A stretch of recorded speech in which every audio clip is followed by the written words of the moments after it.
Warhan yoya, maganki ya keke, ani Burundi darade, amo gosborana TV, Oromo, baya jalada.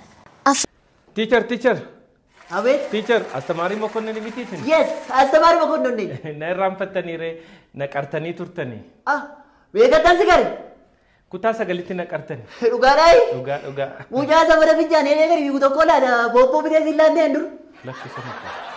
Gumitenta Oromo yoya guyyaa irraa kee kiran ibsanii gad dhufee jira.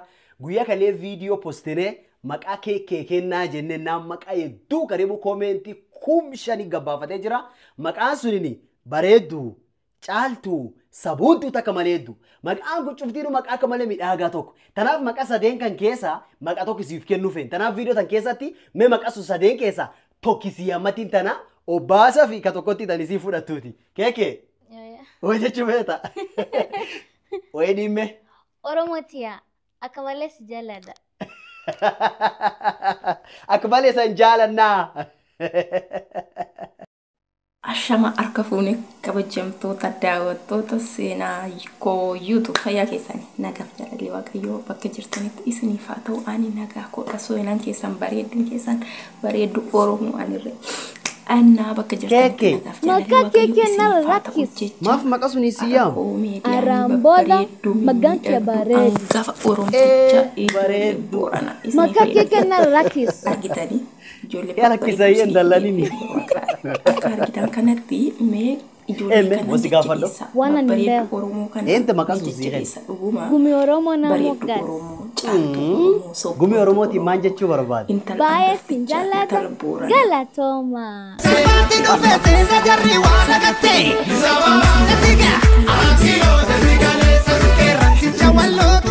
Baay'ee tokko namatti tolu dhugaa waaqa baay'ee tokko namatti tolu. Bareeddu Oromoo dhuguma bareeddu Oromoo. Warhan yoya, maganki ya keke, ani Burundi darade, amo gosborana TV, Oromo, baya jalada. Afani kesane, guto nati bereda, adate sanileni, akamale nate torti. Me maka Oromo toko, nafkena, baya sanjalada. Galato. Ana anre baay'ee tokko itti gammade isinirre itti gammada. Afaan isaanii baay'ee tokko mi'aa. Afaan isaanii afaan warra Booranaati. Afaan ishii baay'ee tokko bareeda kan mucaarree akkasuma. Kanaaf itti gammadaa itti bashannanaa isiniin jedha. Baay'ee tokko namatti tola dhugaa waaqayyoo. Baay'ee tokko itti bakka das nama jedhu Oromoonni akkasitti baay'atee yeroo afaan keenya baay'atee akkasitti hangafti Oromoo akkasitti dubbatu baay'ee tokko itti gammadamu. Kanaaf hundi keessan bagatti gammadanii follow subscribe godha. Dinka. Saaduftaa. Ano sawanti sanjira. Sawan berando. Ilame. Untina kursi godhatte taai. Lakkana faan bulan jira no kursi godhanne akkatan jira. Ala goofta akka gootu ilfinyiin kaayeeti. Bideen tokko walakkaa jira. Isa walakkaa kursi godhadhuuti. Isa tokko immoo kaayii gulummaan isa dhufa. Ichi gooftaa ko. Isa walakkaa nyaadhuuti. Isa tokko kaayii gulummaa. Ilame as deebi. Iti abbaan galeera. Ngalle akka gootu. Yoonni si gaafate nuunan gaafatu. Yoonni si gaafate. Isheenoo shaakala jirti waldaa fuulduratti argee jedhi. Lafan jirutti nimi. Jedhiga. Nan dhufachi. Saree koo nan dhufaano. Tinimiinga. Uummata keenya uummata qashtii innaa ijoollee kana ijoollee babbareedduuwwan Oromoo kana isinirra jajjabeessa isiniin jedha itti gammadanii jirtu jedhee abdii qaba. Koomeediyaanii Oromoo bareedduu Oromoo dumbushee Oromoo anis bareedduu dhagaa isinde anis intala Oromooti bareedduu innas seena keessa like subscribe godha. Anas na jajjabeessa anis sobboontu Oromooti anis caaltu Oromooti anis bareeddu Oromooti. Kanaaf bareeddu Oromoo har'a isinii fidee dhufee bareedduun Oromoo kun baay'ee namatti tolti.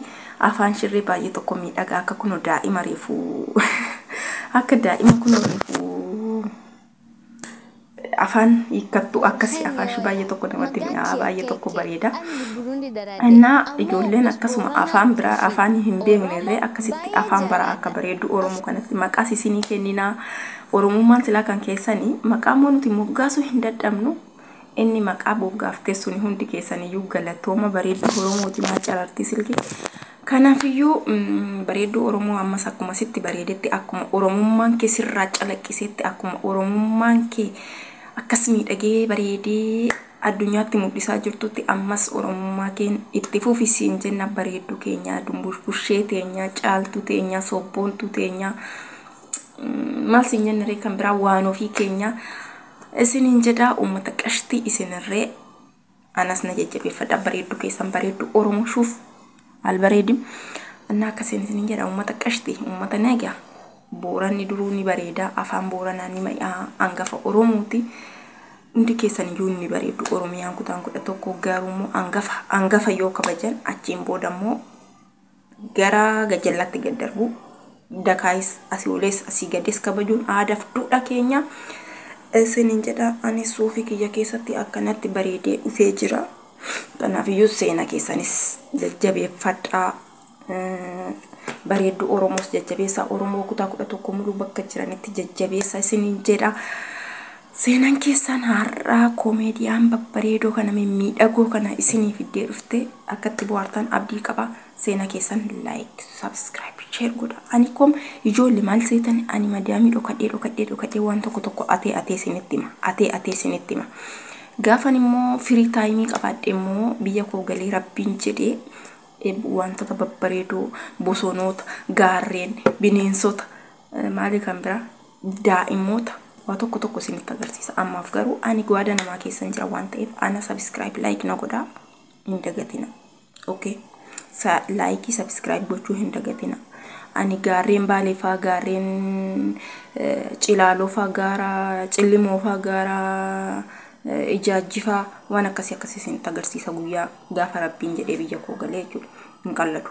Kanaaf isin amma seenaa keessan bakkuma isin jirtutti waanuma nani fidee dhufe waanuma ijoo keessatti iyyuu shamarran biyya arabaa keessa jiran waanuma isaan isinii fidanii dhufan waanuma isaan isinitti kennan isin subscribe godha shuhede maaliif bakka mijataa keessa hin jiran waan ta'eef jechuudha.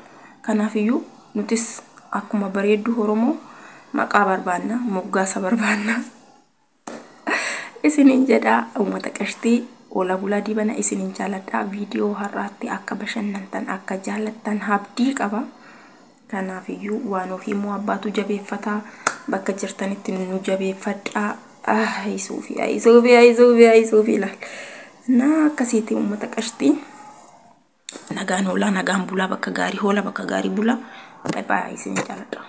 Waaqoo guutuun oofannifame goota keenya miti Taaddasaa Birruu yoo du'e goota keenya miti.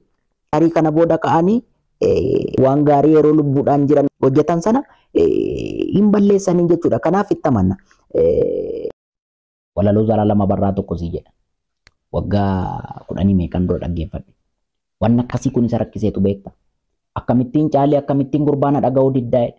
Caalii sanyii dhiiraa caalii sanyii guddaa kan dur lammiin kee ajjeesee dibatee tufeen arraabne gafarsaan gaditti saawwaatti lakkaa'e yeroo yoo argatu raadiyoon sii waadee qawween sii akaa'e hammam lammii keetii walii galtee diddee mana gumaalitti alma haa jedheetu afaan kottaafu kan shan ta'ee dhufu mana gumaalituun akka sirna gadaatti akka namni irraa du'e tokkootti isaantuu waggaa 27 simmiineerra sin ajjeesneerra Oromoo biyya abbaa keessan irratti akkas singooneerra nuuf kalchaa jedhanii qeesiif sheekii nutti erguu qabu malee nu warrasaan harkatti du'aa turre miti jechuudha. Natti bilbilanii siinaan jedhan siyaasa keessatti firri dhaabbataas diinni dhaabbataas hin jiru naan jedhan. Akkasii hin jedhene Dr. Abiy sirrii dhaaree hin jedhen akkam jennaan inni nafxanyaa faana ta'ee dantaa Oromoo neeksisne inni jennu inni sirrii dhaaree hin jedheni.